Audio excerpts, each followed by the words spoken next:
Assalamualaikum warahmatullahi wabarakatuh.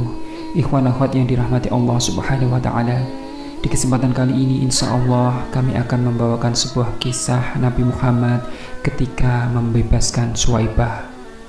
Saat Abdul Muthalib telah wafat, Abu Thalib mengajak Rasulullah kepadanya dan beliau tinggal bersamanya. Abu Thalib adalah orang yang tak berharta, namun ia sangat mencintai Nabi, tak seperti cintanya kepada anaknya sendiri. Ketika beliau Shallallahu Alaihi Wasallam tinggal bersama Abu Thalib, Nabi Muhammad telah terbiasa untuk mengembala kambing. Rasul mengembala kambing milik penduduk Mekah. Sebagai ganti, Rasul mendapatkan imbalan atas jasa itu. Saat hendak mengembala kambing menuju padang rumput, beliau melewati pasar budak. Di pasar ini, budak-budak dijual layaknya binatang. Mereka disiksa cambuk dan diberi tanda dengan besi panas. Kemudian dilelang.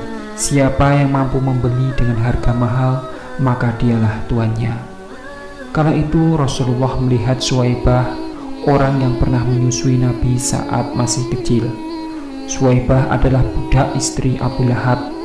Dia akan dijual lantaran punya hutang. Suami Suwaibah yang melihat istrinya akan dijual memohon kepada pelelang agar jangan menjual istrinya. Namun dia justru ditendang. Kemudian dia menuju ke rumah Abu Lahab dan memohon agar jangan menjual istrinya.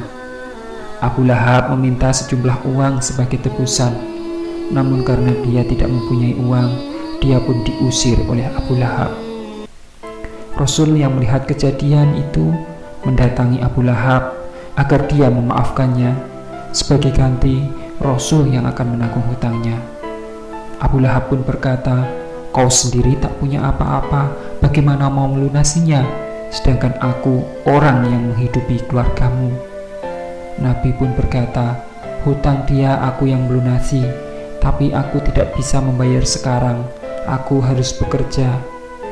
Istri Abu Lahab yang mendengar percakapan Nabi dan suaminya keluar, kemudian membebaskan Suwaibah.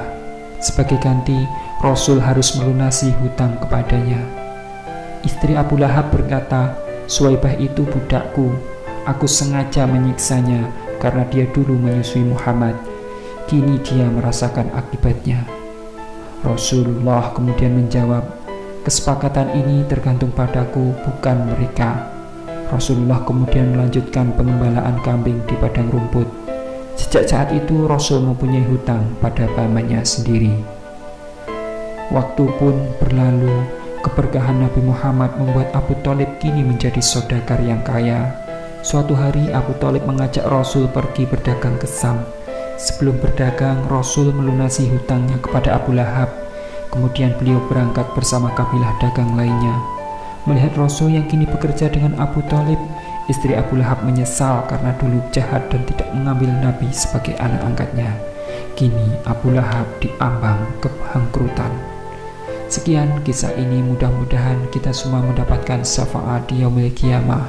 Amin amin ya rabbal alamin. Wassalamualaikum warahmatullahi wabarakatuh.